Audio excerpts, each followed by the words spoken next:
समय का चक्र 4 युगों में घूमता है, सतयुग, त्रेता युग, द्वापर युग और अंत में काली युग। कली युग को अंधकार का युग कहा जाता है, जहां धर्म धीरे धीरे कमजोर होने लगता है। लोग सत्य से दूर हो जाते हैं और लालच, क्रोध और स्वार्थ दुनिया पर हावी हो जाते हैं। लेकिन सनातन धर्म के प्राचीन ग्रंथों में एक महान भविष्यवाणी की गई है।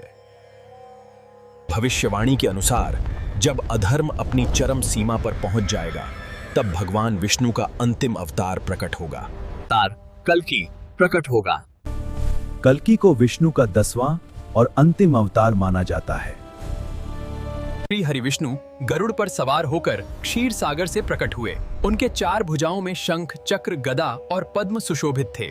भविष्यवाणी के अनुसार कल्कि का जन्म एक पवित्र गांव शंभाला में होगा। यह गांव शांत और आध्यात्मिक वातावरण से भरा होगा। कल्कि का जन्म एक धर्मपरायण ब्राह्मण परिवार में होगा। बचपन से ही उनके अंदर असाधारण शक्ति और बुद्धिमत्ता दिखाई देगी। समय के साथ कल्कि एक महान योद्धा बनेंगे। उनका उद्देश्य होगा संसार से अधर्म को समाप्त करना। कल्कि एक दिव्य सफेद घोड़े पर सवार होंगे। उस दिव्य घोड़े का नाम होगा देवादत्ता। कल्कि के हाथ में एक चमकती हुई दिव्य तलवार होगी। उस तलवार की चमक अंधकार को समाप्त कर देगी। कल्कि अधर्म की शक्तियों के खिलाफ एक महान युद्ध शुरू करेंगे। यह युद्ध अच्छाई और बुराई के बीच अंतिम संघर्ष होगा। दुनिया के हर कोने में अधर्म की शक्तियां पराजित होंगी।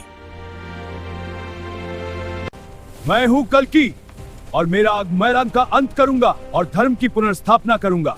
जब अंधेरे बादल घिर आएं, वो किरणें जो बादलों को चीरती हैं दिखाती हैं कि प्रकाश हमेशा जीतता है। अराजकता और अन्याय धीरे धीरे समाप्त हो जाएंगे। संसार में फिर से शांति और धर्म स्थापित होगा। इसके बाद शुरू होगा एक नया युग।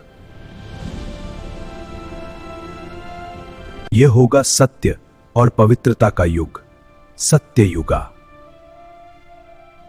कल्कि की कथा हमें यह सिखाती है कि चाहे कितना भी अंधकार क्यों न हो, धर्म हमेशा विजयी होता है।